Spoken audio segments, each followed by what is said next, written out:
현재 이제 그 챗GPT를 잘 활용하시려고 하면은 우리가 이제 프롬프팅이라는 단어를 조금 정확하게 이해를 좀 하셔야 되거든요. 예, 그래서 이제 프롬프팅이라는 것이 뭐냐면은 현재 우리가 커서를 이렇게 갖다 대면은 세로로 나오는 커서 아, 있죠. 황 예. 목사님 수색을 모셨다. 하기 위해서. 아, 네네. 목사님 어서 오십시오. 네. 예, 네, 아이고. 안녕하십니까. 네. 네네네. 네. 배터리가 별로 없어가지고 아, 네. 노트북으로 가려고 그랬더니 예, 예.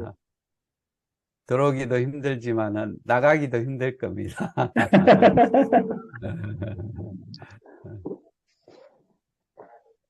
오늘은 뭐 저는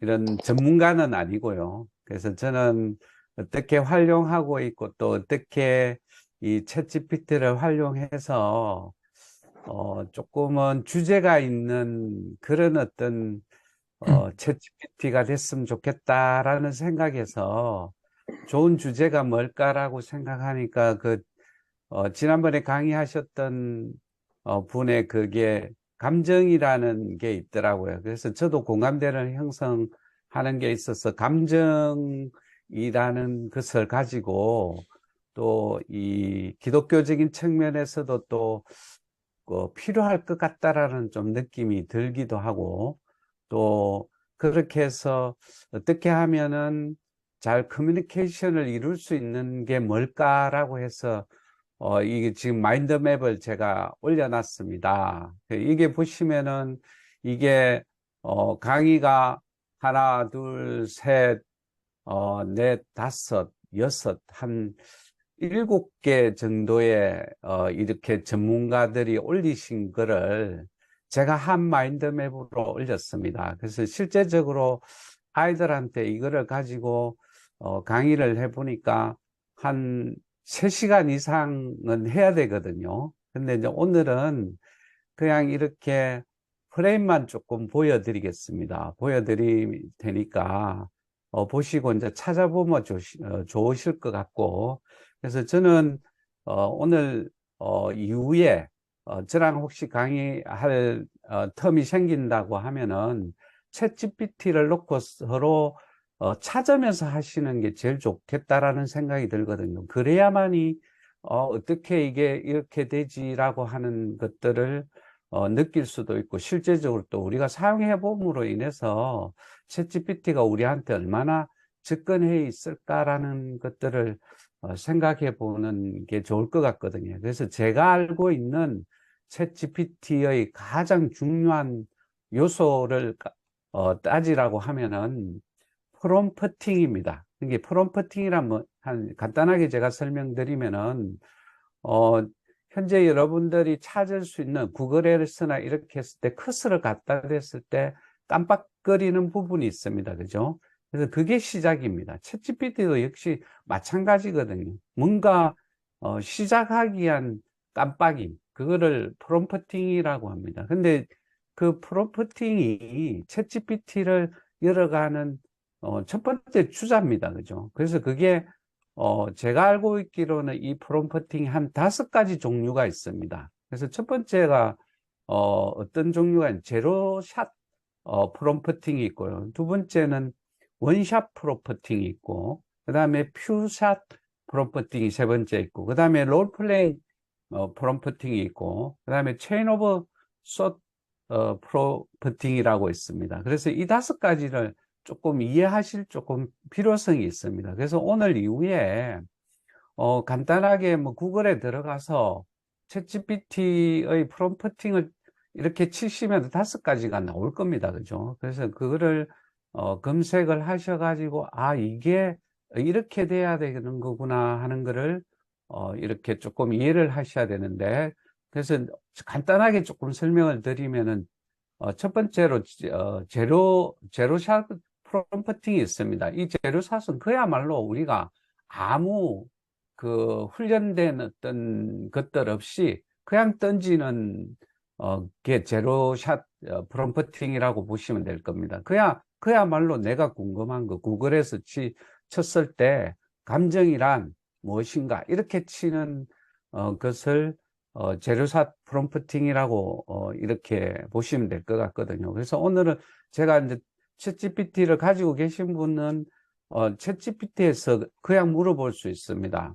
그래서 그렇게 해서 재료사 프롬프팅이란 무엇인가요? 이렇게 물으면은 이렇게 뜨기도 하거든요. 그렇게 해서 그 개념을 조금 잡으시는 게 좋을 것 같다라는 생각이 좀 들고요. 그래서 그야말로 훈련한 데이터 없이 그냥 이 던지는 질문이 제로사 프롬프팅이라고 보시면 될 것 같고요.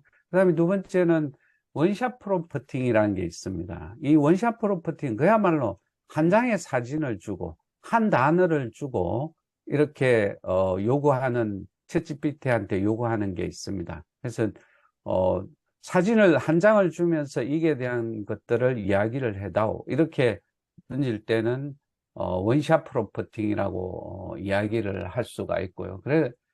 그렇게 보시면 될 것 같고, 그 다음에 이제 퓨샷 프롬프팅이라는 말은 그야말로 우리가 이렇게 이제 전위 학습을 위해서 이제 조금 더 깊게 이 소량의 어떤 데이터를 던져 가지고 기계가 학습하게 만들고 또 그 학습한 결과를 가지고 데이터를 추출해내는 것이 퓨샷 프롬프팅이라고 보시면 될 것 같고, 우리가 이제 많이 사용해야 될 부분이 네 번째입니다. 그래서 그게 롤플레잉 프롬프팅이라 하는데 그야말로 롤플레잉 어떤 역할을 주고 그 역할에 따라서 어떻게 할 거냐 이렇게 되는 거. 결국에 이런 거죠. 예를 들어서 감정이란 단어를 검색할 때에 검색할 때 목사님 수준으로 이거를 설명해 다오 이렇게 롤플레잉을 주는 게 그 롤플레잉 프롬프팅이라고 하실 수 있겠습니다. 그래서 우리가 주로 이제 써야 될 부분이 그렇게 써야 될 것 같거든요. 그냥 막연하게 던지는 것보다는 첫 번째로 챗GPT랑 친하게 되려고 하면은 자기만의 어떤 주제가 정확하게 있어야 될 것 같고, 그 주제를 정하고 난 다음에 어떻게 던질 거냐를 봤을 때는 롤플레잉으로 던지는 게 제일 좋을 것 같다는 좀 생각이 들거든요. 그래서 뭐 구체적으로 이름을 나열해야 하셔도 됩니다. 유명하신 분, 예를 들어서 뭐 링컨이라면 어떻게 생각했을까? 아니면 유명한 목사님 뭐 목사님 이름을 대시면서 그런 분이라면 이렇게 어떻게 생각했을까? 이렇게 질문을 좀 던져 주시는 게 가장 접근하기가 좋을 거라는 생각이 들고요. 그 다음에 다섯 번째는 체인 오브 소 프로퍼팅인데 그야말로 우리가 이제 깊게 얘랑 대화를 해야 될 것 같거든요. 그렇게 하려고 하면은 얘한테 그냥 감정이입을 해야 됩니다. 그야말로 나의 역할을 던지고 나의 기분도 던지고 또 내가 원하는 것들을 해주기 위해서는 얘도 칭찬이 필요합니다. 그래서 칭찬을 한다는 이야기는 뭐냐 하면은 이 얘가 칭찬한 거에 대해서는 데이터를 수집하게 되고요. 그 다음에 또 거절이라든지 얘하고 싫다라는 표현을 하면은 대화자하고 했을 때 이런 부분은 데이터를 접근하지 않는 확률적으로 접근을 하기 때문에 얘가 이렇게 긍정적인 요소로 받아들이지 않습니다. 그래서 되도록이면은 이렇게 질문을 던질 때에 다섯 가지 종류 중에서 그야말로 파트너처럼 생각하면서 추론할 수 있도록 해줘야 되는 형식. 이것이 어, 어, 체인 오브 숏 프롬프팅이라고 할 수 있겠어요. 그래서 우리가 실제적으로는 저희들이 해봐야 될 것들은 그냥 단순하게 검색하는 방식을 이런 할 게 아니고 그야말로 챗 GPT를 사용할 때 파트너처럼 해야 된다. 그래서 파트너처럼 하는데 추론할 수 있도록 해줘야 되는데 그 추론이 또 100% 얘랑 맞느냐에 대해서는 또 의문을 가져야 되거든요. 그래서 실제적으로 얘는 뭐 거짓말의 명수라고 하시면 돼요. 그래서 100% 얘를 믿으시면 안 될 것 같고 또 그렇게 추론을 만들어낼 때 인간이 원하는 가짜 뉴스를 만들어내기 위한 어떤 장치의 도구로도 쓸 수 있거든요. 이번에 그 나온 가짜 뉴스들, 미국에서 나오는 것들이 이런 것들을 활용해서 만드는 방법이 이렇게 해서 만든 방식이라고 보시면 될 것 같습니다. 그래서 어떻게 사용하느냐, 또 이게 여보세요? 사용자가 어떤 형식을 갖고 잠깐만요. 접근하느냐가 굉장히 중요할 것 같아요. 그래서 첫 번째는 저는 구체적으로 원하는 형식을 먼저 설명한 후에 질문을 던져라. 이야기를 좀 해보고 싶거든요. 그래서 구체적으로 원하는 형식. 그래서 제가 이제 오늘 좀 정해놓은 것은 감정이라는 주제를 가지고 왔습니다. 그래서 여기 마인드맵 형식을 보시면은 이 감정에 들어가려고 하니까 감정만 있는 게 아니네. 이런 것들을 챗GPT를 통해서 제가 알았습니다. 그게 그래서 감정을 이해하기 위해서는 이 이모션 가운데 있는 이 이모션을 이해하기 위해서는 역으로 이쪽 오른쪽으로 올라가 보니까 이쪽에 컨버세이션을 이해를 해야 되겠더라 이런 생각을 좀 했고요. 그 다음에 또 이 대화를 이해하기 위해서는 우리 인간이 어떤 형태를 가지고 있느냐, 어떤 형태로 지식을 이해하고 있느냐 이런 부분에 대해서 제 관심을 좀 갖게 되더라고. 그래서 제가 챗GPT한테 이 질문을 던졌습니다. 그래서 어떻게 질문을 던졌느냐 하면은 이 유기체가 유지할 수 있는 상태가 어떤 상태일까 이런 질문을 던져봤더만은 이런 답변을 좀 받았습니다. 그 organism maintains a state of balance 이렇게 해서 이 유기체는 이 밸런스를 유지를 하는 게 가장 중요하다. 그래서 제가 다시 질문을 좀 던졌습니다. 유기체가 이 밸런스를 유지하기 위해서는 어떤 형태가 있을까라는 질문을 던졌더만은 첫 번째는 이런 형태가 나왔습니다. 이게 보시면은 이 유기체가 밸런스를 유지하려고 하면은 첫 번째는 스피드와 액큐러시, 정확성, 스피드와 정확성 사이에서 이퀄라이저를 만들어내야 된다. 이런 이야기를 꺼내더라고. 그래서 그렇다고 하면은 그래서 스피드와 정확성하고 차이가 어떤 차이가 있을까라는 생각을 해봤더만은 이런 개념으로 이해를 좀 할 수 있겠더라고. 우리 인간이 이 꽃을, 아름다운 꽃을 보기 위해서는 정확성이 필요할 것 같아요. 그래서 자세하게 가져가서 이렇게 보는 활동이 액큐러시라고 할 수 있겠어요. 그래서 정확하게 보고 있다고 하면은 그 사이에 사자라든지 호랑이가 가까이 접근을 하게 되면은 이 액큐러시를 버리고 습해야 될 것 같아요. 도망치려고 하면은. 그래서 그런 어떤 이런 밸런스가 엄청나게 우리 인간한테 특히 유기체에서는 굉장히 필요한 것이다라는 것들을 챗 GPT를 통해서 제가 검색을 했고요. 그래서 이런 부분들이 밸런스를 좀 유지하는 게 좋을 것 같구나 이런 것들을 알아냈고요. 그 다음에 또 이 유기체가 어떤 밸런스를 가지고 갈까라고 이렇게 찾아봤더만은 스페시피케이션, 구체성, 구체적으로 어떤 역할을 하는 것과 그다음에 앱스트랙트, 이 추상성, 그렇게 우리가 어떤 학문을 한다든지 이렇게 했을 때는 구체적으로 가져가면은 추상성이 떨어지고 또 추상적으로 어떤 역할들을 만들어내는 상태에서 이 스페시피케이션이 필요하더라고. 그래서 어느 한 곳이 이 밸런스가 무너지면은 유기체의 어떤 성격이 무너질 수 있다라는 어떤 그런 학문들이 있는 것 같아요. 그래서 이것도 유용한 밸런스를 유지하기 위한 어떤 것들이 있구나라는 생각을 했고요. 그 다음에 가장 우리한테 이제 이 유용한 것 중에 하나가 스테빌리티하고 플렉시빌리티입니다. 그래서 이 스테빌리티는 안정성, 그야말로 우리가 어떤 안정한, 안정적인 것들을 선택했을 때, 그런 어떤 선택을 했을 때 목표가 생긴다는 거예요. 그래서 그 목표를 또 이렇게 모디파이 해줄 수 있는 게 플렉시빌리티다.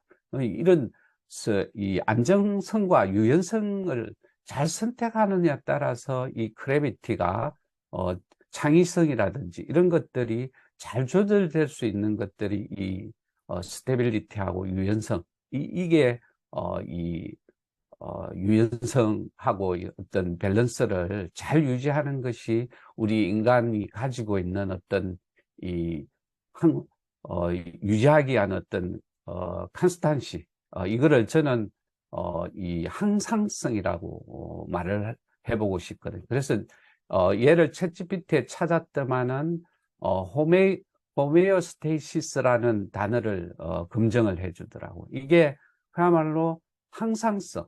오늘 이 유기체가 내일 또다시 그런 어떤 유지할 수 있는 컨스탄시, 이게 항상성이라다. 그래서 이 항상성은 시간하고 공간하고 우리를 재배열시킴으로 인해서 이 효율성을 갖게 되고, 그래서 그 효율성은 다시 이 고를 향해서 타겟 오리엔티드, 그야말로 목적을 향해서 가는 것이 효율적으로 움직여야 돼요. 그래서 우리는 이거를 습관이라고 말을 하고 있고요. 그래서 이 습관을 이 습관적으로 하는 것들이 이 목표를 향해서 어떤 가져갈 수 있는 어떤 이유인 것 같아요. 근데 이런 어떤 에피션시만 있어 가지고는 우리 인간이 이 밸런스를 유지할 수 없기 때문에, 그래서 다양성이라는 디버시티라는 이 사이에 있어서 이퀄라이저를 잘 해야만이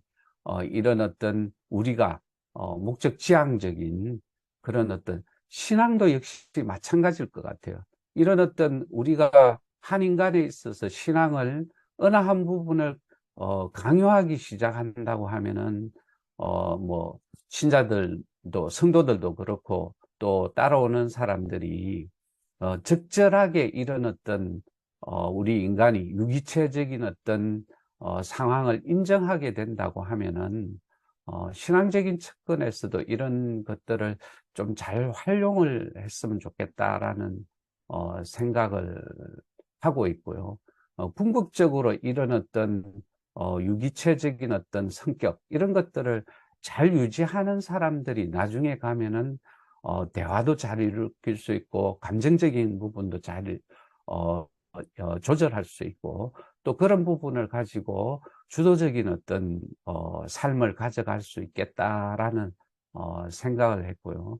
그래서 이런 어떤 것들이 우리 인간에 있어서도 배움의 어떤 영역들이 이렇게 있더라고요. 그래서 우리 인간이 첫 번째로 배움으로 가져갈 수 있는 게 뭐냐 하면은 세 가지 정도가 이렇게 있는데, 감지와 반응, 그야말로 우리가 이 팔이나 이런 것들에 손을 댔을 때 바로 감지가 되면은 날아가는 어떤 반응 현상. 그래서 감지하고 반응, 이런 것들. 그 다음에 이런 것들이 조금 발달이 된다고 하면 감각적인 부분. 그래서 우리가 우리 인간이 가질 수 있는 어떤 것들 중에서 이런 오감, 이런 것들을 감각이라고 하는데, 이런 것들이 움직여진다는 것이. 그래서 그거를 운동이라고 할 수 있고요. 그래서 우리 인간하고, 여기까지는 동물하고 이 동물이나 곤충 이런 것들이 가지는 이런 반응과 운동이라고 한다면은, 우리 인간은 지각을 통해서 우리가 행동으로 이어진다는 거죠.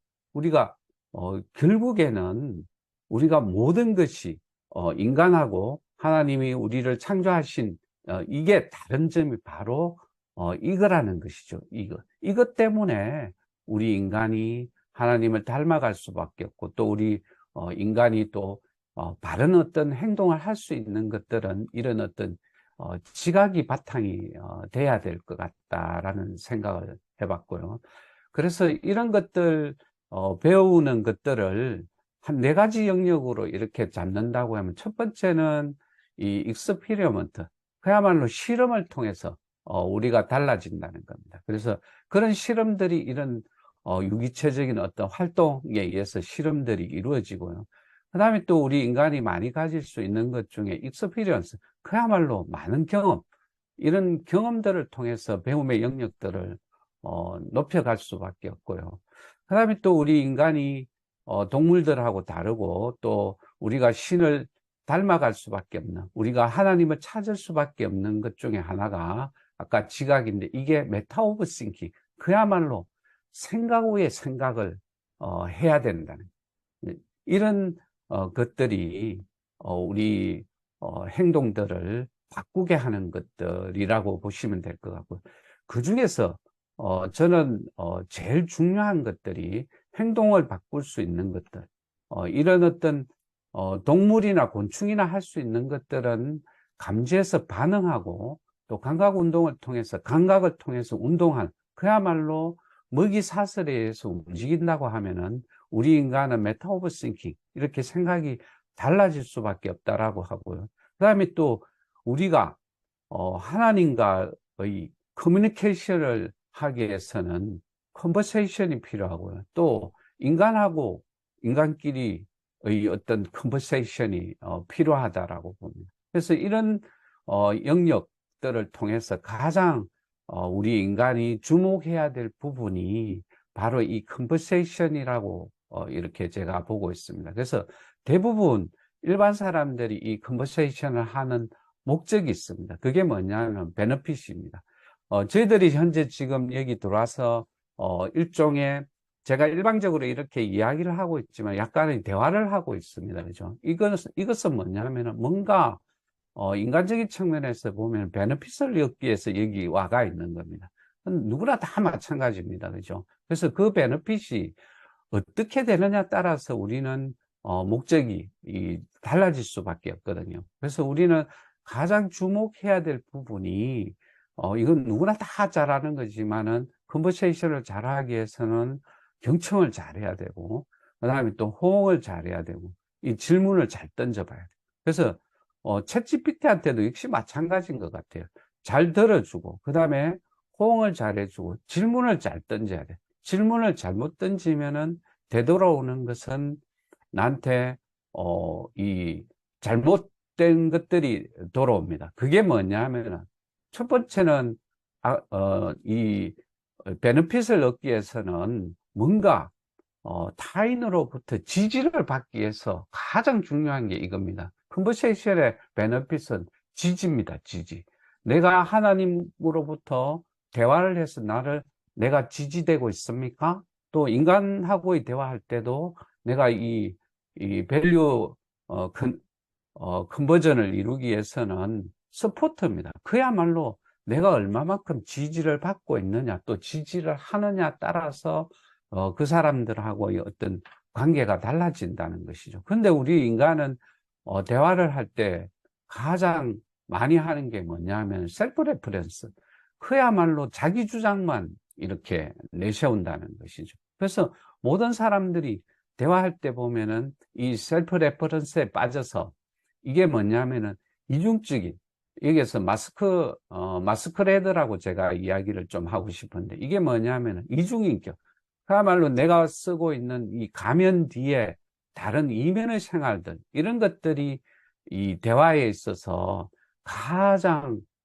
이 중요한 이 우리가 숨길 수 없는 것 중에 하나가 이 셀프 레퍼런스라고 할 수가 있고요. 그 다음에 뭐냐면은 이 플레저 센터에서 중추 쾌감이라는 거예요. 우리가 대화를 할 때 대부분 보면은 자기 쾌감에 의해서 대화를 많이 이끌고 가거든요. 그래서 그 쾌감을 얼마만큼 우리는 중요시 하느냐 하면은, 나는 너보다 더 우월해.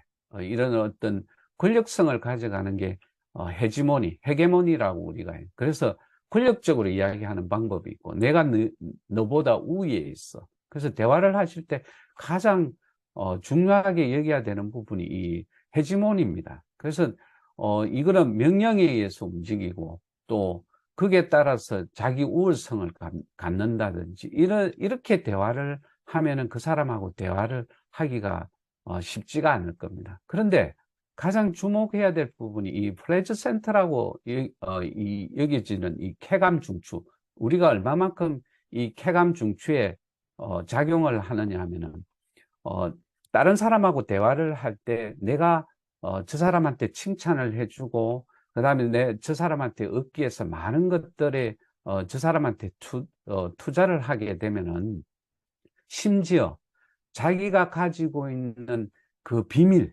그거마저도 상대방한테 넘겨주거든. 내가 숨길 수밖에 없는 그런 비밀마저도 넘겨주는 게 쾌감 중추에 의해서 이루어진다라고 보시면 될 것 같아요. 그래서 이런 내용들이 대화를 통해서 이루어지는 네 가지 정도 요소라고 이렇게 봐지거든요. 그래서 오늘 가장 중요한 중에 요소가 이제 이모션입니다. 이 이모션, 이 대화에 있어서 이런 것들이 네 가지, 그야말로 우리가 지지를 받기 위해서 대화를 하는데 때로는 자기 주장을 하는 사람, 또 아니면은 자기 쾌감을 위해서 하는 사람, 또 권력적으로 유지하는 사람, 이런 것들을 자기가 베네핏을 얻게 해야 되는데 미안하지만은 대화는 여기 보시면은 그야말로 져주는 것이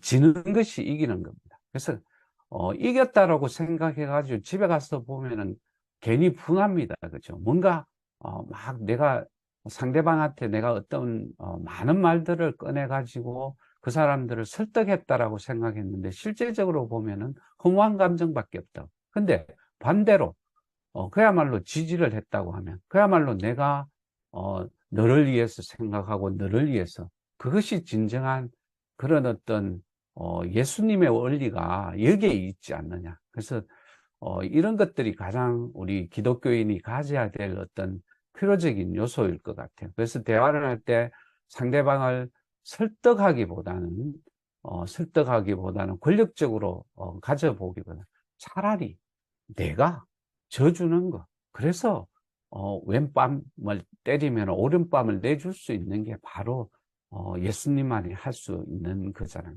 그래서 그런 어떤 역할들을 통해서 우리가 느껴봐야 될 것이라고 생각하는. 그래서 그런 것들을 이끌어 갈 수 있는 게 이 이모션입니다. 이모션. 이 이모션은 제가 어디에서 가지고 왔느냐 하면은 감정의 발견이라는 책이 있습니다. 그래서 이 감정의 발견은 마크 브레킷이라는 사람이 도대체 우리 인간이 이 대화를 이끌어 가는 데 있어서 가장 중요한 요소가 뭘까? 이런 헤지모니라든지 셀프 레퍼런스라든지 프레즈 센터라든지 이런 부분에 있어서 가장 역할을 하는 게 이모션이다. 이런 이야기를 꺼내고 있거든요. 그래서 이 마크 브레킷은 감정의 발견이라는 책에 있어서 우리 감정은 우리가 받는 것이 아니다. 우리가 선택해서 부여받는 것이 아니고 이 감정은 이 트레이닝 될 수 있다라고 생각을 하는 사람인 것 같아요. 그래서 저도 이 챗GPT를 통해서 감정이란 어떤 것일까 이렇게 해서 했더만은 이 감정의 발견이란 책을 추천을 해 주더라고요. 그래서 이 감정의 발견에서 5가지를 잘 조절하면은 우리 인간은 잘 감정을 조절할 수 있다라는 이야기를 하고 있더라고요. 그래서 첫 번째는 이분이 이야기하는 게 룰러, RULER, 룰러, 이 5가지, 이 요소, 이 5가지 요소를 잘 가져가면은 감정이라는 요소를 잘 레귤레이팅 할 수 있다. 그야말로 조절할 수 있다. 이렇게 보시는 것 같아요. 그래서 첫 번째는 이 레커나이징, 그야말로 이 인식을 한다는 것이죠. 그야말로 생각이라든지 에너지라든지 신체적인 변화라든지 타인의 표정이라든지 몸짓, 변화, 이런 변화를 잘 알아차려 가지고 어떤 감정이 일어났느냐를 레커나이징, 잘 인식한다는 것이 첫 번째의 이 감정의 발견에 있어서 가장 중요한 요소라고 보시는 것 같아요. 그래서 감정의 정확한 질감을 알게 되면은 이분은 감정이 사라진다라고 말할 정도로 자기 자신의 어떤 감정의 질감을 아는 것이 중요하다라고 생각을 하는 사람이고, 또 감정에는 이유가 있다라고 말씀하시고 있는 것 같아요. 그래서 감정은 좋은 감정과 나쁜 감정 이렇게 구분을 하는 것이 아니고, 감정에는 이유가 있다. 그래서 항상 내 감정이 뭔가 확 이렇게 부닥쳤을 때 느끼는 게 뭐냐라고 하면은, 그게 좋은 감정이다 나쁜 감정이다 이렇게 인식해야 될 게 아니고, 감정에는 이유가 있구나, 이거를 인식하는 것이 가장 좋은 어떤 방법이 아닌가, 이분이 이런 이야기를 하고 있고요. 그 다음에 두 번째는 understanding, 그야말로 감정을 잘 이해한다는 것입니다. 그래서 이분이 하는 이야기 중에 하나는 under, 아래에 standing, 아래에 서가 있다. 뭔가 이야기하고 싶은 사람의 아래에 위치해가 있을 때 그것을 잘 이해를 하게 된다는 것이죠. 그래서 이 감정의 원인을 잘 파악해야 될 필요성이 있다라고 말씀하시고 있는 것 같아요. 그래서 감정이 생각과 결정에 어떠한 영향을 미치는지를 잘 깨닫는 것이 중요하다라고 이분이 조금 말씀하시고 있는 것 같아요. 그래서 이분이 내가 오늘 자료는 준비를 하지 않았는데, 무드미터라는 거를 검색을 해 보시면 나올 겁니다. 그래서 이 무드미터는 쾌적함과 활력 사이에 있어서 네 가지 색깔을 구분을 해서 100가지의 감정을 표현해 주는 게 있습니다. 그래서 그 네 가지 색깔은 빨간색, 파란색, 노란색, 녹색, 이렇게 해서 그 네 가지 색깔을 가지고 활력이 낮을 때를 이야기하는 색깔은 파란 색깔, 활력이 높았을 때를 이야기하는 색깔이 빨간 색깔, 그 다음에 쾌적하냐 안 하느냐를 구분하는 색깔이 녹색하고 노란색인데, 그래서 이 쾌적이 높았을 때는 노란 색깔, 그 다음에 쾌적함이 부족했을 때는 녹색, 이렇게 해서 네 가지 색깔을 가지고 이 100가지의 어떤 감정, 이런 것들을 나타내는 게 그 무더미터라는 게 있습니다. 그래서 오늘 이후에 이 무더미터를 구글에 검색해 보시면은, 뭐 챗GPT가 있으면 바로 검색해서 한번 알아보기도 할 텐데, 일방적인 제가 말씀을 드려서 조금 죄송하고요. 그래서 저는 오늘 이래 서로 검색해 보면서 해보려고 했던 건데, 다음번에 제가 조금 할 때는 검색을 해보면서 한번 해보겠습니다. 그래서 이 언더스탠딩에서 우리가 느껴야 될 것은 뭐냐면은, 부정적인 감정과 긍정적인 감정, 이런 것들을 이해하는 것이 아니라, 감정에는 이유가 있다라고 인식하고 또 그것을 이해하는 것이 굉장히 좋을 것 같다, 이런 이야기를 꺼내는 것 같아요. 그 다음에 이제 이 세 번째가 이제 이 라벨링인데, 그야말로 이름표를 붙여주는 겁니다. 그래서 이 이름표를 붙인다는 게 이 언더스탠딩, 무드 밑에서 연계되는데, 이게 100가지의 감정, 그래서 내 감정을 가지고 100가지를 표현했을 때 내가 어느 색깔에 해당되느냐를 판단했을 때, 그것을 이름표를 붙여보는, 그 이름표를 붙여봤을 때 벌써 그 감정은 사라진다라고 이야기를 하는 것 같아요. 그래서 감정적 경험을 잘 설명하는 정확한 용어를 잘 찾는 것이 중요하다. 그래서 우리가 뭐 성도들 간의 관계에서 교회에서도 많은 이런 어떤 다툼들이 일어나고 이런 것들인데, 그래서 이런 것들을 우리가 감정을 등한시하거나 아니면은 이 감정을 무시하거나 이런 것들을 가지고 좀 잘 조절해야 할 필요성이 있겠다라는 생각을 했고요. 그래서 이 감정적 경험을 잘 설명하는 이 이름표를, 정확한 용어를 딱 나는 이런 감정을 갖고 있어 라는 이런 이름표를 잘 붙여서, 그래서 자아를 잘 인식하게 만들어 주는 것이 굉장히 좋을 것 같다라고 이야기를 꺼내고 있고요.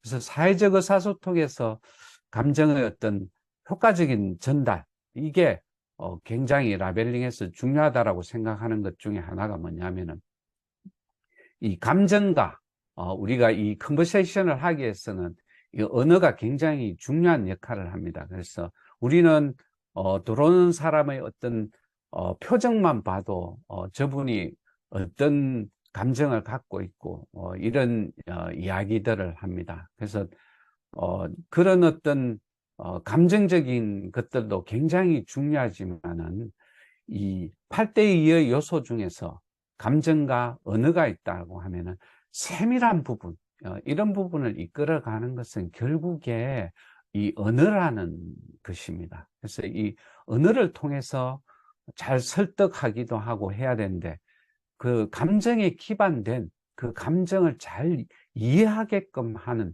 그런 언어를 통해서도 충분하게 이해할 수 있게끔 만들어주고, 그렇게 하는 것이 익스프레싱이라고 할 수 있겠습니다. 그래서 잘 감정을 표현해 주는 것, 현재 상황을 또 함께 있는 사람들하고 전체적인 어떤 맥락에 맞춰서 감정을 표현해야 되는데, 감정적인 어떤 요소, 이런 것들을 그냥, 욱하고 표현하게 되는데, 이런 부분에 있어서 적절하게, 이 시기적인 요소와 방법적인 요소, 이런 것들을 잘 아는 것이 굉장히, 중요할 것 같고요.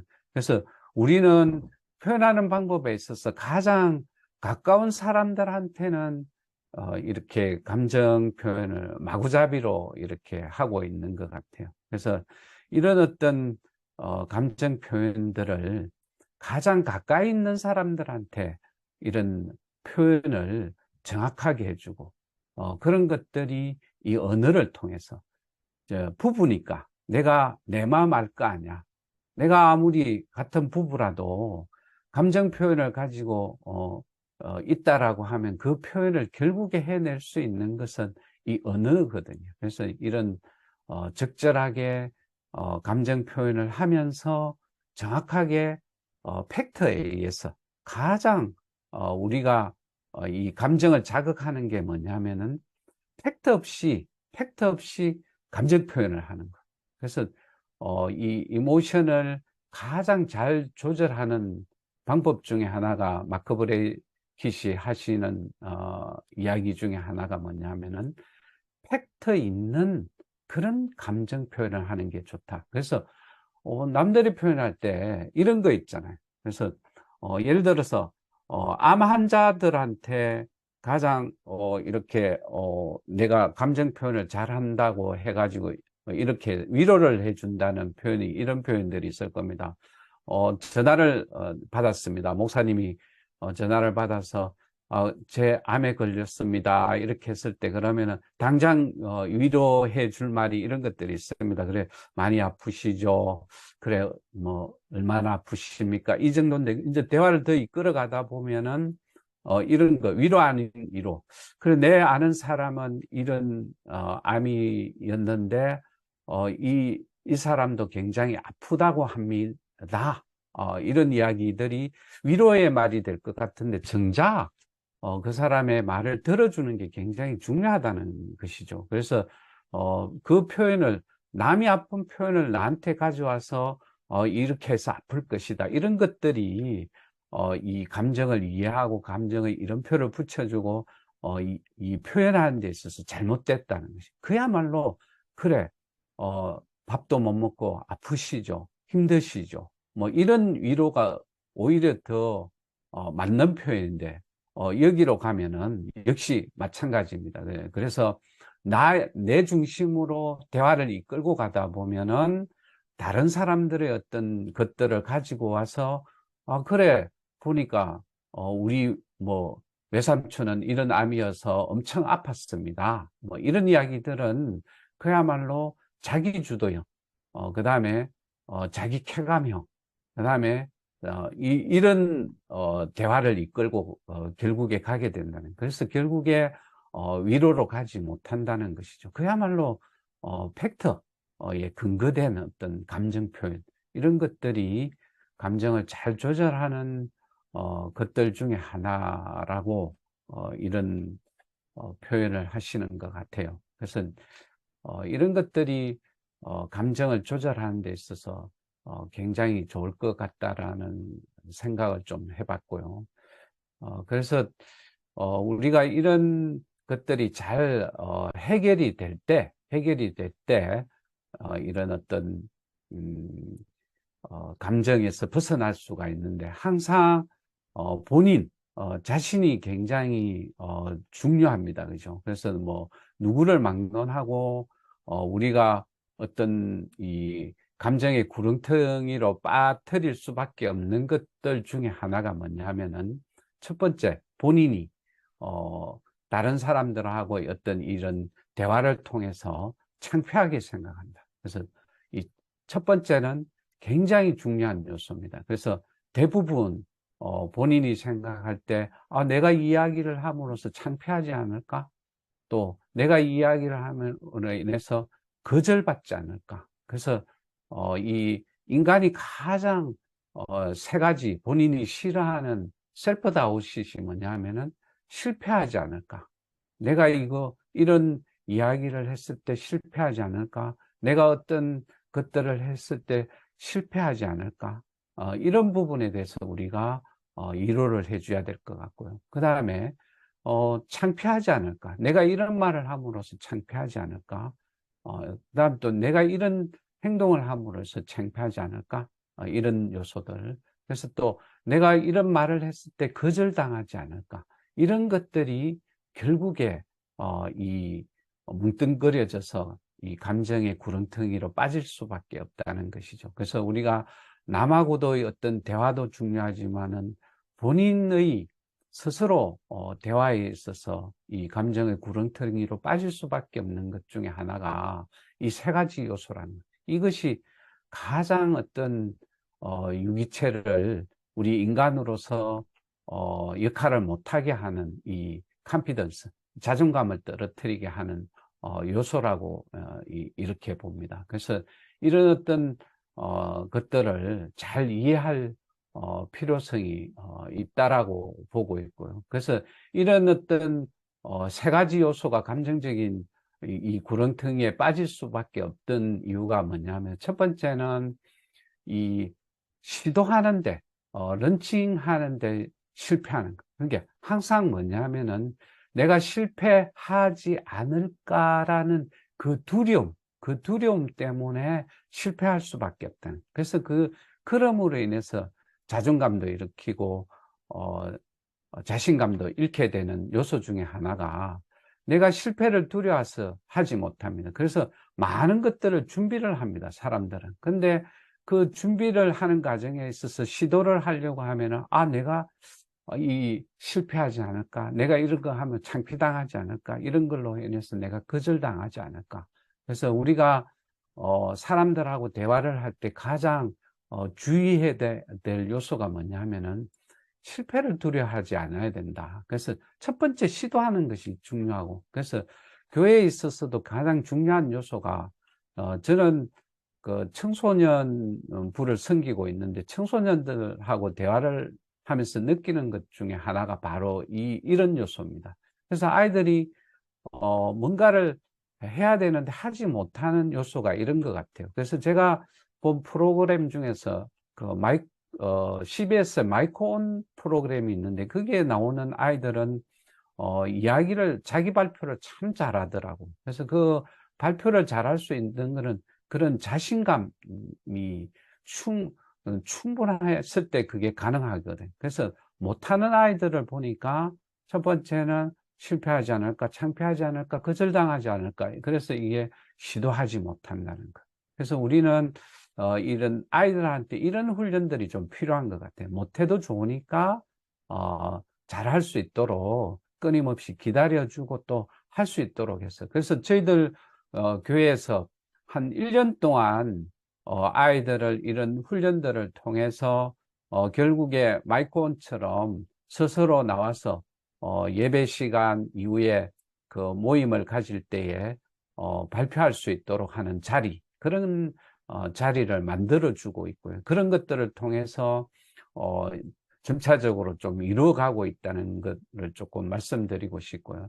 그 다음에 또 우리가 이렇게 이 세 가지가 감정적으로 빠뜨려질 수밖에 없는 이유 중에 하나가 트레이딩 워터라고 했는데 그야말로 이게 허우적된다라고 이야기하십니다. 그러니까 한번 실패한 아이들은 이 빠져나오지 못하는, 거기에서 그야말로 난 거절당했어, 실패당했어, 창피당했어, 난 그래서 여기에 있을 거야, 난 나가지 못해. 그래서 자신감이 결여된다는, 이게 루미네이션 되는, 그야말로 대책임질, 계속 해서 끊임없이 대책임질 해주고 오버싱킹하고. 그래서 나는 할 수 없다는 그런 인간으로밖에 갈 수밖에 없잖아요. 그래서 결국에는 의미부여가 안 된다는 것이죠. 그래서 이런 이 의미부여를 충분하게 할 수 있는 어떤 시간을 조금 줘야 될 것.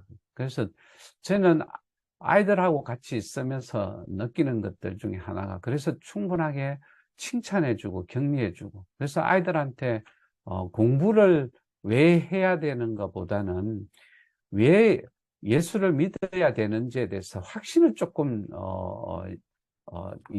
시켜줘야 될 필요성이 있다라고 생각을 하고 있고요. 그래서 이 가정에서도 가장 중요한 게 뭐냐 하면은 내가 너는 공부해, 내가 가서 기도해 줄게. 그것은 이 구원의 방편이 아니거든요. 그래서 나는 아이들한테 굳이 공부해라, 이런 이야기를 굳이 해야 될 필요성이 없다라는 것들을 좀, 이런 것들을 통해서 인식을 좀 바꿨으면 좋겠다라는 생각을 했고요. 그래서 그 다음에 또 목사님들이나 이런 분들이 굳이 공부하는 것보다는, 굳이라는, 공부 안 해도 성공할 수 있다, 예수님 믿고 하나님 믿는다고 하면은 충분하게 할 수 있다는 그런 어떤 확신을 우리가 가져야 되는데, 그런 확신을 부모가 갖지 않았기 때문에 우리가 이 트레이딩 워터에 빠질 수밖에 없다라고. 그게 뭐 이 악순환이라고 할 수 있겠잖아요. 그죠? 예, 그래서 궁극적으로는 이제 이 프라이오티인데, 이 데스티네이션 obsession, 그야말로 우리가 강박관, 목표의식에 대해서 나는 성공해야 돼, 나는 뭐 이렇게 해야 돼, 저렇게 해야 돼, 나는 판사가 돼야 돼, 의사가 돼야 돼, 뭐가 돼야 돼, 이런 어떤 강박관념을 갖게 되다 보니까 이 원천적으로 이런 역할들이 결국에는 이루어질 수밖에 없다는 것이죠. 그래서 우리가 너무 기존의 세대들이 이런 세 가지의 벽들을 이렇게 그야말로 우리 스스로가 쳐놨기 때문에 우리의 자녀들은 그야말로 이 셀프 다웃, 그야말로 자기 스스로 의심할 수밖에 없는, 이런 것들을 신앙교육의 밑받침을 가진 자녀들조차도 이런 어떤 확신을 갖지 못하기 때문에 이런 현상들이 있지 않나, 이런 생각을 했거든요. 그래서 굳이 우리가 배워야 된다라고 했을 경우에는 그야말로 우리가 뭐 잘 배우기 위해서는 이런 것들이 있는데, 기성세대들을 통해서 우리가 실험을 통해서, 그 다음에 경험을 통해서, 그 다음에 우리가 다른 생각을 갖게 된다. 그 다음에 우리가 대화. 그래서 우리는 그야말로 현재 우리 다음 세대들과 현 세대들이 뭐가 결여가 됐냐? 대화가 결여돼가 있다. 결국에 그 대화는 뭐냐면은 감정으로 이어지는 이 조절을 제대로 못하기 때문에, 내가 성공해야 된다는 이 데스티네이션 obsession에 그야말로 강박관념에 빠져가 있잖아요. 우리 아들은 이런 직업을 가졌으면 안 되고, 이런 역할을 해서는 안 되고, 이런 것들을 우리 기성세대들이 이 감정의 구렁텅이로 빠질 수밖에 없지 않느냐. 이런, 생각을 해봤고요. 그래서 저는 결국에서 그 해결하는 어떤, 세 가지의 어떤, 방법이 첫 번째는 마인드셋을 정확하게 해줘야 된다라고 생각해요. 그래서 신앙인이라면은 예수를 왜 믿어야 되는가? 확실하게 예수란 누구인가에 대한 질문을 끊임없이 던져줘야 돼. 이게 중요하다는 거예요.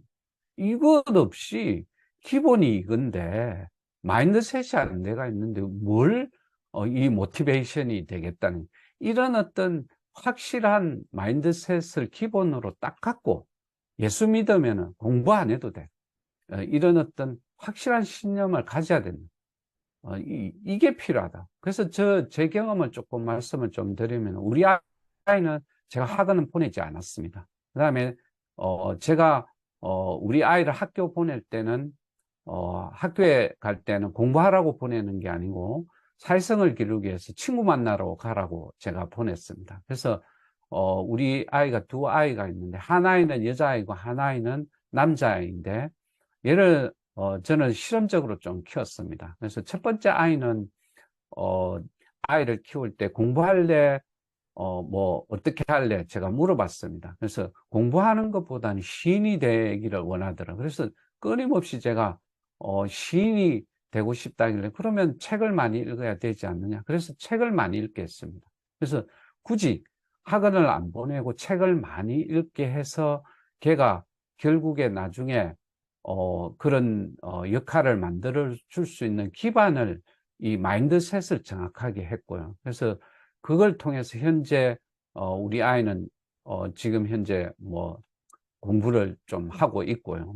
그 다음에 이제 두 번째 아이는 공부할래 아니면 운동할래라는 것들을 물어서 운동하고 싶다 해서, 사실은, 학교에, 꼴등을 했습니다. 그래도, 저는 학원에 보내지 않았습니다. 그리고 시키지 않았습니다. 그래서, 그지만 운동을 열심히 했습니다. 근데 우리 아이는, 12년 동안에 학교를 가면서 결석한 적이 한 번도 없습니다. 그래서, 어, 지금은 우리 아이가 굉장히 성실한 아이로 자라났습니다. 근데, 때로는 욱할 때도 많았습니다. 어떤 경우가 있었느냐면, 성경을 읽을 때 성경을, 제대로 읽지 못해가지고 떠듬떠듬 읽는다든지, 이런 것들이, 초등학교 6학년 때까지 가고, 구구셈을 못 외우고, 그 다음에 제대로 못하는 것들이 너무 많았습니다. 오죽하면은, 이 아이가 굉장히, 키가 크고 잘생겼는데, 고등학교 때 선생님이 부르더라고. 니네 부모님은 도대체 어째 생겼길래, 어, 그랬는지 한번 오라고 해서 제가 갔더만은, 이런 이야기를 하더라고.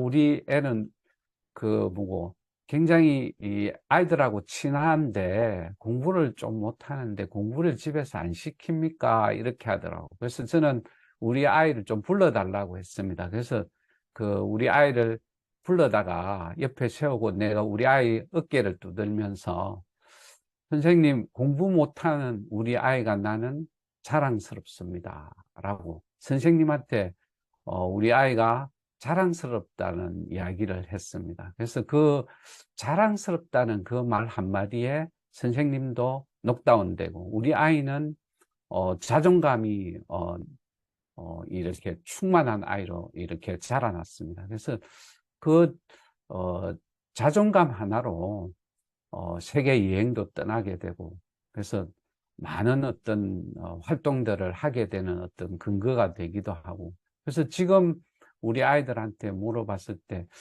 어, 뭐, 존경하는 사람이 누구냐고 물어봤을 때, 분명코, 단연코 말하는 게 아빠라고 이야기할 정도로, 그런 것들이 뭐냐면은, 내가 우리 아이를 키울 때, 줄 수 있는 것은 이 카피던스밖에 없다. 자신감. 이 자신감 하나로 틀려도, 창피해도 좋아. 거절당해도 좋아. 실패해도 좋아. 이런 것들이 아이를 여기에서 벗어날 수 있었던 어떤 근거가 되는 것 같아요. 그래서 신앙인이라면은 이런 어떤 동기부여를 하는 데 있어서 정말로 예수 믿는 동기부여를 해야 되는데, 우리가 예수 믿는다고 하면서 예수 믿는 이 모티베이션을 하고 있지 않다는 거. 이게 결국 문제인 것 같아요. 그래서 저는 우리 아이를 키울 때 이 메소드를 이야기할 때 세 가지만 하자.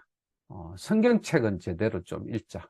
그래서 첫 번째 성경책을 제대로 읽고, 그 다음에 두 번째는 큐티를 좀 시켰습니다. 그래서 끊임없이 말씀을 묵상하게 만들고요. 그 다음에 또 성경을 암송을 좀 시켰습니다. 그래서 이제 이런 것들, 그래서 저는 357이라고 했습니다. 이 753이라고 하거든요. 7분 동안 성경을 읽고 5분 동안 묵상하고 3분은 기도하게 만들고, 그래서 753을 하든지 357을 하든지 자기가 원하는 그 시간 15분, 하루에 이 15분, 이 15분의 시간을 너를 위해서 쓰는 것이 아니라 하나님을 위해서 꼭 쓰라. 이거 하나만큼은 꼭 지켜서, 그래서 저는 이 세 가지를 꼭 지키게 만들었습니다. 그래서 뭐 우리 아이가 공부 못해도 우리 아이가 자랑스럽다라고 생각을 했고요. 하나이는 공부를 하고 싶다 해서 어떤 거를 시켰느냐, 절대 제가 그 학원을 보내지 않았습니다. 그래서 학원을 보내지 않는 대신에 그 책을 많이 사줬습니다. 그래서 책을 사준 게 그 상상력을 많이 일으키는 그런 책들을 많이 사주고요. 그래서 그런 것들을 통해서 비디오를 보게 되고, 그, 그 유명한 소설 그런 것들을 통해서 영어를 알게 되고, 그래서 고등학교 2학년 때에 저 아무것도 시키지 않았습니다. 영어만 시켰습니다. 그래서 영어 한 가지만 잘하게 되니까 벌써 다른 거는 못해도 잘 되더라고. 그래서 대학을 순수하게 갔고요. 그 다음에 또 그 영어를 바탕으로 인해서 해외여행을 한 7년 동안 이렇게 다니고, 지금은 그 영어를 바탕으로 인해서 독일에 지금 유학을 하러 갔고요. 그 다음에 독일에서 지금 박사학위를 받는 중인데, 이 친구는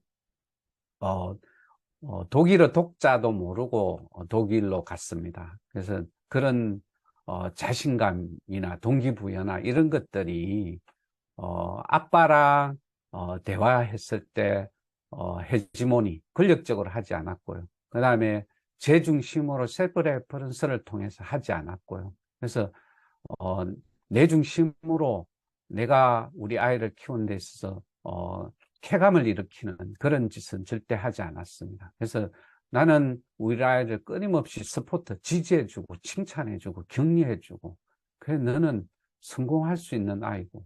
그래서 이런 것들이 아이를 바로 설 수 있게 만드는 어떤 그런 기본이 될 거라고 생각을 했거든요. 그래서 우리는 배우는 데 있어서 가장 중요한 요소를 저는 이 네 가지라고 봤습니다. 그래서 첫 번째는 뭐냐 하면은 이 스몰리스트 유닛, 최소 단위. 그래서 항상 이 공부를 하는 데 있어서 기본 개념을 어떻게 제대로 알았으면 좋겠다. 그래서 뭐 영어를 공부하든 수학을 공부하든 어떤 것들을 공부하든 그런 어떤 이 스몰리스트 유닛, 그야말로 최소 단위가 뭔지 개념을 정확하게 아는 것이 가장 중요할 것 같다라는 생각을 했고, 그 다음에 끊임없이 if 가정해 봐야 돼. 만약 내가 예수님이라면은 어떻게 할까? 내가 만약에 하나님이라면은 이때는 어떻게 할까? 예수님이라면 어떻게 할까라는 이 if를 던져줬고요. 그 다음에 학문에서도 역시 마찬가지로 어떻게 if를 계속해서 던지는 것들을 만들어주고, 그래서 probability, 가정을 그 가정을 가지고 그런 부분들을 이끌어가는 가능성. 그래서 네가 앞으로 어떤 모양으로 세상을 살아갔으면 좋겠느냐, 그런 가능성, 이런 것들을 통해서 결국에 네가 이루어야 될 때 목표성, 그래서 그런 어떤 목표성을 가졌을 때 이 하나님 앞에 바로 설 수 있지 않느냐. 그래서 저는 오늘 이, 이 도표를 통해서 저는 제가 뭐 여태까지 살아온 어떤 경험들, 또 이런 유명하신 분들 것들을 통해서 제가 오늘 이런 이야기들을 좀 해보고 싶었고요. 그래서 굳이 챗 GPT로 다시 연결을 좀 시킨다고 하면은 이런 활동들을 챗 GPT를 통해서 끊임없이 제가 찾기도 합니다. 그래서 이제 이 찾을 때 다시 돌아간다고 하면은 그냥 막연하게 이런 주제를, 내가 찾고 싶은 주제를 던져야 될 게 아니고 얘한테 되도록이면은 나열해줘, 이런 어떤 질문을 첫 번째는 던져야 될 것 같고요. 그 다음에 방법을 몇 가지로 제시해줘. 그래서 구체적으로 저는 이 네 가지를 굉장히 좋아합니다. 그래서 네 가지로 이야기를 해줘. 그래서 이런 방법들을 던지고 있고요. 그 다음에 향후의 발전에 대비해서 어떻게 할 건지 5개를 알려줘. 이런 어떤 프로퍼티. 그 다음에 또 어, 이런 어떤 요인들이 어떻게 일어날 것인가, 또 확인해야 될 요인은 어떤 것이 있는가, 이런 요소들을 챗GPT한테 끊임없이 질문을 던집니다. 그래서 어, 가장 중요한 요소들은 질문을 잘 던지는 것이 중요할 것 같아요. 그래서 챗GPT를 가지고 잘 활용하는 방법은 결국에는 나 자신이라는 것이지. 그래서 결국에 뭐 챗GPT에 많은 것들이 있지만은 구글에서, 구글이 나오기 전에 우리의 지식은 지식이 100이었다고 생각하면은 구글이 나온 이유는 우리의 지식은 만, 어, 이런 가지수로 늘어났지만 결국에 내 지식은 내가 검색하고 내가 유도하는 질문 속에서만 나오는 것이지, 현재 있는 구글에 있는 지식이 많아졌다고 해가지고 내 지식이 많아지는 것은 아니거든요. 그래서 아이들한테나 우리 자신들한테 그래서 끊임없는 이런 질문들, 그래서 우리 유기체가 살아있는 동안에 어떻게 하면은 스피드하고 애큐리시할 것인지, 이런 질문들을 좀 던져 주셔야 될 것 같고, 또 어떨 때는 스테빌리티 한 거냐 아니면 플렉시빌리티 한 거냐, 이렇게. 그 다음에 또 스페시픽 한 거냐, 이 앱스트랙 한 거냐, 그러니까 추상적으로 내한테 알려줄 거냐 아니면 정확하게 구체적으로 알려줄 거냐, 그런 것들이 우리한테 어떻게 효율적으로 할 거냐, 디버시티 할 거냐, 이런 부분들. 그래서 저는 오늘 가장 이야기하고 싶은 것 중에 하나가, 우리 인간이 뭔가 향해서 가야 돼. 뭔가 향해서. 그래서 호메오스테이시스, 스테이시스, 항상성. 그래서 끊임없이 우리가 발전돼야 됩니다. 그래서 그게 우리 기독교인이 말하는 거듭나는 게 바로 이 항상성이 아닌가. 그래서 그런 것들을, 이 이퀄라이저를 잘 통해서 밸런스들을 잘 엮어가는 것이 우리가 할 일이 아닌가, 이런 생각을 해봅니다. 오늘은 여기까지 할게요. 혹시 질문이 계시면은.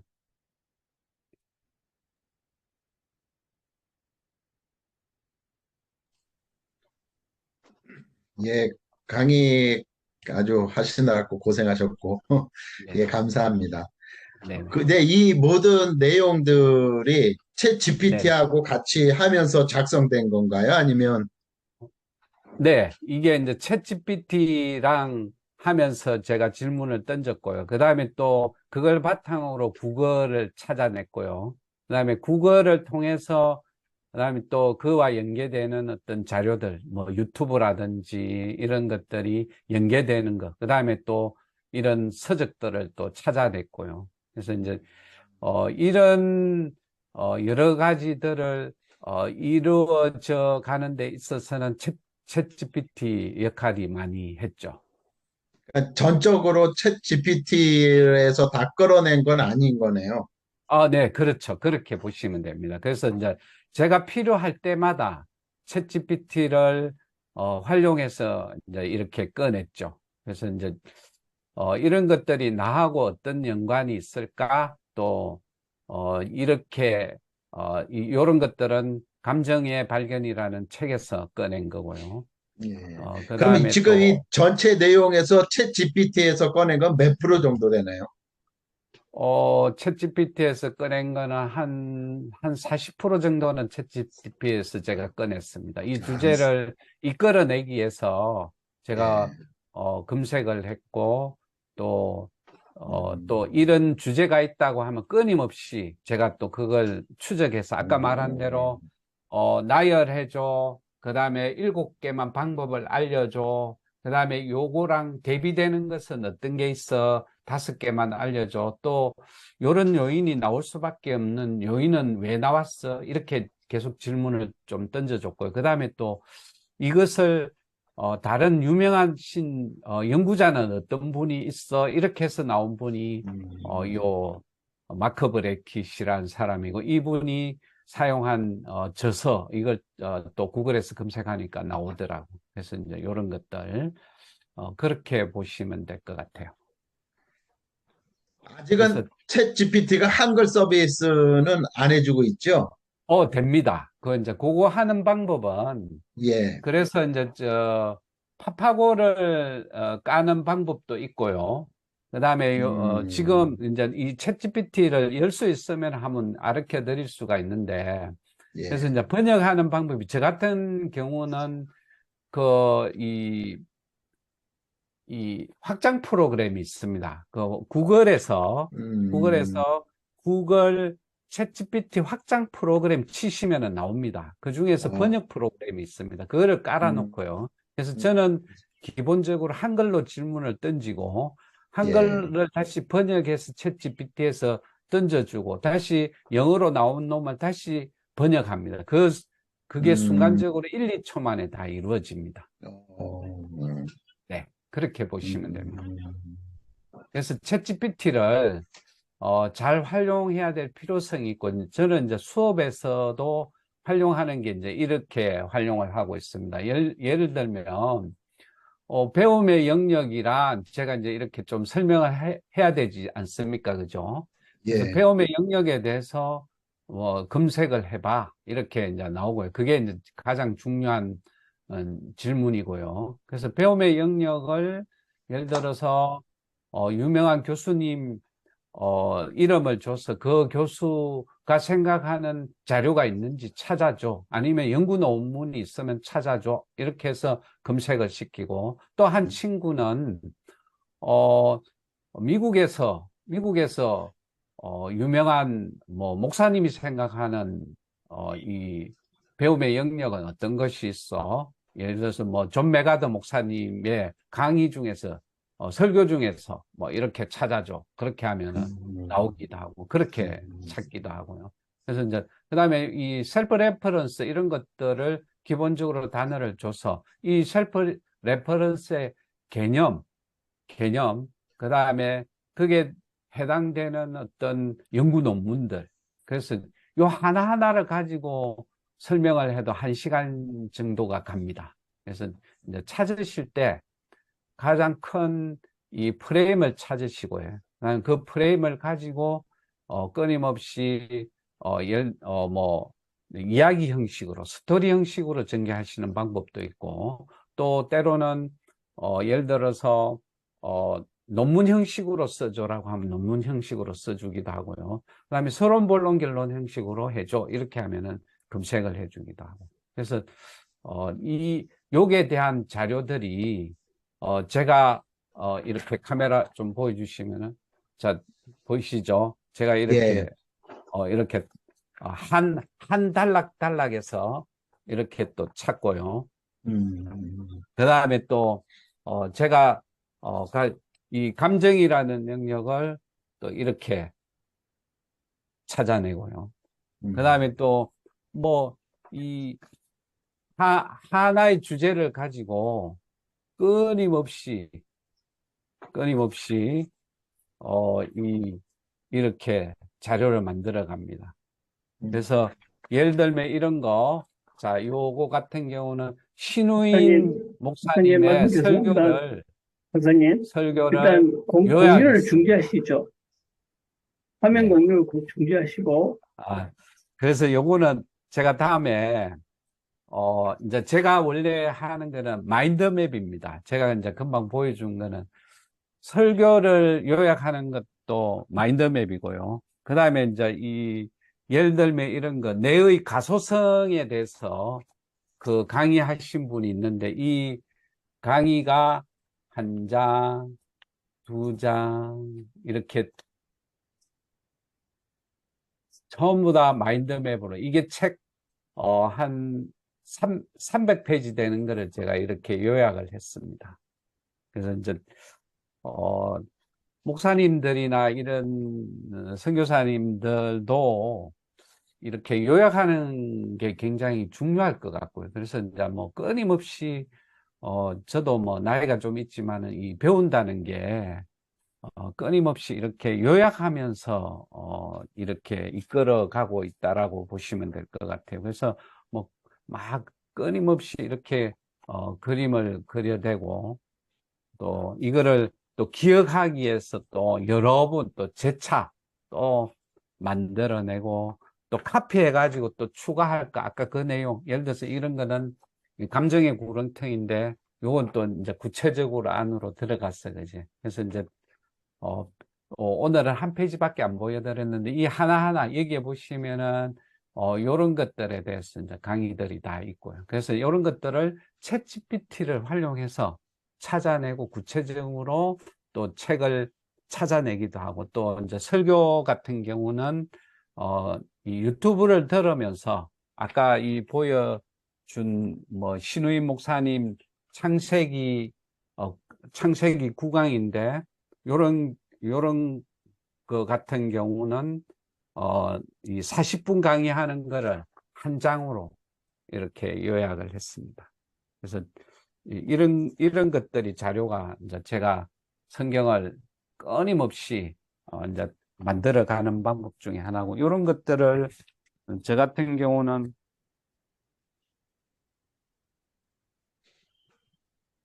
이렇게 파일화 시켰습니다. 그래서 이제 제 자료가 이게 엄청나게 이래 많습니다. 그래서 이게 이제 예를 들면 이런 거죠.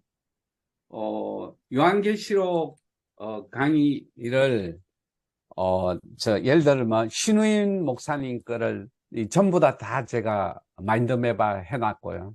그 다음에 송태근 목사님 거 전체적으로 마인드맵 하고 해놨고, 이제 이런 것들을 통해서 공통점을 찾기도 하고, 그 다음에 또 끊임없이 반복해서 들으면서 어떤 이야기를 하고 있는지 전체적인 맥락을 찾기도 하고.